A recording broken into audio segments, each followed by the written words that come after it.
Саламатсыңарбы балдар? Бүгүнкү кыргыз тил сабагыбызды баштайбыз. Силер менен мен Соңкөл орто мектебинин кыргыз тили жана адабияты мугалими Майрамбек кызы Бурул эжеңер. Эми бүгүнкү сабагыбыздын темасы жат жазуу иши. Бүгүнкү жат жазууларда биз сабагыбыздын максатына жетебиз. Эгер силер кыргыз тилинин сөздөрүн, сүйлөмдөрүн грамматикалык, орфографиялык жагынан туура, орду менен сабаттуу жазууга үйрөнсөңөр. Алгач сабактын алтын эрежеси менен таанышып койгула. Бүгүнкү сабакты кун коюп уккула. Ар бир сөзгө маани бергиле. Тапшырманы туура аткарганга үйрөнгүлө. Эми балдар келгиле, кыргыз тилиндеги айрым сөздөрдү туура жазууга үйрөнөлү. Бул жердеги биринчи сөзүбүз кимин деген сөзүбүз. Айрымдарыбыз жазганда кимин деп жазып коебуз. Бул ката болуп эсептелет экен дагы, мыдан кийин и тыбышы жок болуп, кимин болуп жазылат. Андан кийинки сөзүбүз бейлөө деген сөзүбүз. Бирок айрымдарыбыз бейле деп жазып коет экенбиз. Бул ката болуп саналат экен дагы, бейлөө деген сөзүбүз туура болуп саналат экен. Эми балдар, ушул сөздү карайбыз. Коюңуз.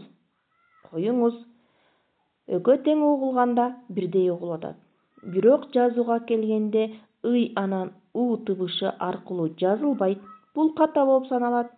Анын ордуна ю тыбышы менен жазылган сөзүбүз туура болуп эсептелинет. Шаардык.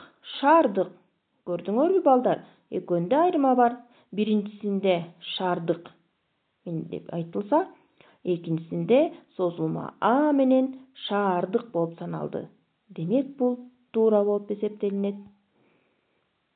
Андан кийинки сөзүбүз тажрыйба деп кулагыбызга угулган менен жазуурда тажрыйба деп жазабыз. Бул сөзүбүз туура болуп эсептелинет. Андан кийинки сөзүбүздү карасаңар балдар, ден соолук. Мында биринчи сөзүбүздө ден соолук деген сөздүн ортосунда тире белгиси коюлуп, кош сөз катары жазылып калган. Бул сөз туура эмес болуп саналат. Туурабыз ден соолук деген сөздүн ортосуна эч кандай тыныш белги коюлбай жазылат. Демек бул сөздү туура деп эсептейбиз. Эми балдар, айрым сөздөрдү жазууда кандай экенин билип алдык. Эми силерге үйгө тапшырма. Азыр бир нече сөздөрдү берем, ошол сөздөрдү кайсынысы туура экенин таап, ага сүйлөм түзөсүңөр. Биринчи сөзүбүз бардык. Бул эки сөздүн кайсынысы туура?